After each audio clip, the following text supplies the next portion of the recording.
guys, selamat siang. Kembali lagi bersama gue Putri Fauzia, tentunya tetap di podcast violent.com. Nah, kali ini gue bakal bahas mengenai kekerasan masyarakat.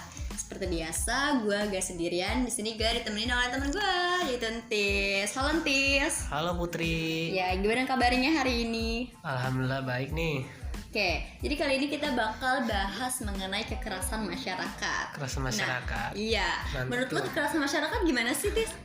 Nah, kalau misalkan menurut gue itu kekerasan masyarakat yaitu perbuatan seseorang atau kelompok orang yang menyebabkan cedera atau hilangnya nyawa seseorang atau dapat menyebabkan kerusakan fisik atau barang orang lainnya, seperti itu. Ya, jadi gue habis lihat nih berita di kompas.com di mana ada ABG disampang oleh dan diperkosa 9 orang. Nah, polisi ini berburu pelakunya gitu. Nah, di mana ada seorang perempuan berusia 13 tahun di warga Kecamatan Robotal Sampang diduga diperkosa nih oleh 9 orang pelaku. Sadis banget ya. Dan ini kayak mengerikan banget, umur 13 tahun lo masih di bawah umur gitu kan. Nah, polisi ini juga memburu gitu para pelakunya.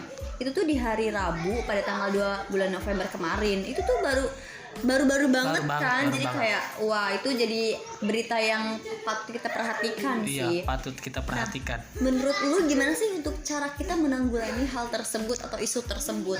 Iya, tentunya ya kita harus memperkenalkan bagian tubuh sejak dini, di mana cara yang pertama ini untuk dilakukan orang tua adalah oleh orang tua ya? Iya, oleh orang tua dengan memperkenalkan bagian tubuh pada anak dari dini.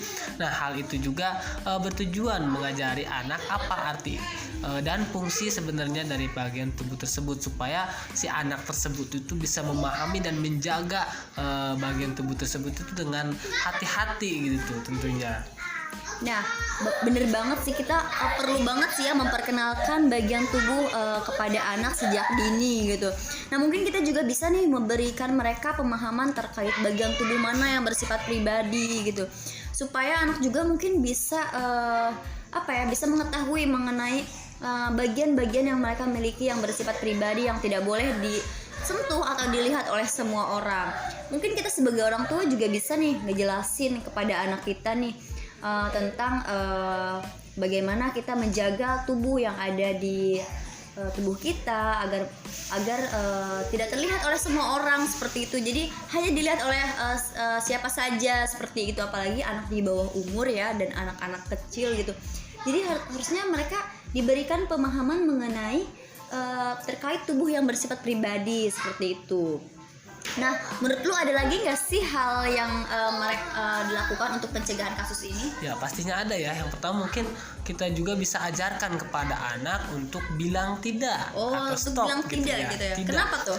Nah, karena pelecehan seksual dapat terjadi di mana saja dan kapan saja, bahkan betul dalam lingkup keluarga besar. Nah, oleh karena itu orang tua khususnya ibu perlu mengajarkan kepada anak untuk bilang tidak pada sentuhan atau aktivitas yang tidak diinginkan pada anak. Tujuannya tentu untuk menghindari pelecehan seksual yang dilakukan oleh orang-orang tertentu seperti itu. Nah, bener banget sih. Jadi kita juga perlu ya mengajarkan anak untuk bilang tidak gitu. Untuk tujuan yang ya untuk menghindari pelecehan seksual seperti tadi ya, untuk kasus tadi di mana anak berusia 13 tahun yang diperkosa 9 orang, itu sih kayak gila banget ya. Nah, mungkin yang terakhir, kita juga sebagai orang tua perlu nih menanamkan budaya malu pada anak. Karena penting bagi orang tua untuk menanamkan budaya malu pada anak ini, supaya anak tidak sembarangan mengganti pakaian di tempat terbuka atau di tempat umum. Nah, selain itu juga anak juga perlu sih diajarin bahwa kalau tidak ada orang yang boleh mengambil foto di bagian-bagian tubuh pribadi yang bersifat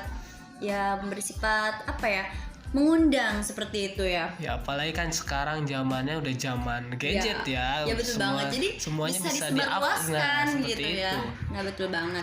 Nah, gue juga lihat lagi suatu kasus masyarakat di mana ada seorang asisten rumah tangga nih yang disiksa sadis oleh majikannya gitu. Itu tuh ada di Bandung, Jawa Barat. Dia tuh ditonjok sampai ditusuk jarum gitu, kayak itu sangat sadis banget gitu ya. Nah, setelah saya baca gitu, karena si pelaku ini juga menjelaskan, dia bilang setelah dia bekerja 1 bulan dia tidak merasa adanya kekerasan dan lain, cuma lama kelamaan dia mendapat kekerasan yang bersifat verbal. Nah, dia juga menjelaskan dia sering dibentak, dimarahin, jadi kerjanya mungkin emang salah sih, Iya. cuma mungkin cara untuk menegurnya ya yang Iya. terlalu berlebihan seperti itu. Nah, dia juga menjelaskan bahwa tidak betah kerja di situ ya, karena mungkin ada beberapa hal kekerasan yang dia rasakan gitu ya. Nah, mungkin dia juga menceritakan kepada orang tuanya di rumah, di kampung gitu, bahwa pekerjaan yang dia sekarang tempati itu tidak enak dan banyak mengalami kekerasan gitu. Tidak ada kenyamanan ya. Ya, seperti itu. Nah, menurut lu nih Tis, gimana sih cara untuk menanggulangi permasalahan asisten rumah tangga yang disiksa sama majikannya? Nah, ini tuh menjadi informasi banget ya bagi seluruh masyarakat Indonesia khususnya ya. Iya, betul banget. Terus di kalangan kita juga, bahwa kita itu perlu waspada adanya kekerasan dalam masyarakat. Yang pertama tadi sudah ada bahwa pelakuan pemerkosaan. Gitu. Terus tadi juga udah ada Di mana seorang asisten rumah tangga yang ditusuk, disiksa. Iya, betul banget. Nah, itu tuh perlu adanya dari kesadaran diri untuk dapat bisa menjaga diri. Nah, selain itu juga kita harus dapat memilih nih pekerjaan yang baik yang mana, kita kenal sama ini sama itu yang mana yang baik Betul gitu banget buat kita. sih. Jadi kalau misalnya kita sudah merasa pekerjaan itu toksik dan gak baik buat kita, mungkin kita Lebih bisa baik keluar tinggalkan. dari pekerjaan itu Nah, ya, betul. mungkin daripada nanti kedepannya lebih kejam atau lebih mengakibatkan kejadian-kejadian hal buruk yang lebih sadis seperti itu. Seperti itu.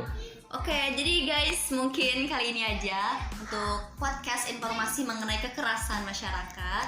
Nah, sebelumnya terima kasih udah dengerin podcast kita dari informasi-informasi Iya. sebelumnya. Dan gue Putri Fauji ya. Dan ente sebelum Pamit undur diri. See you next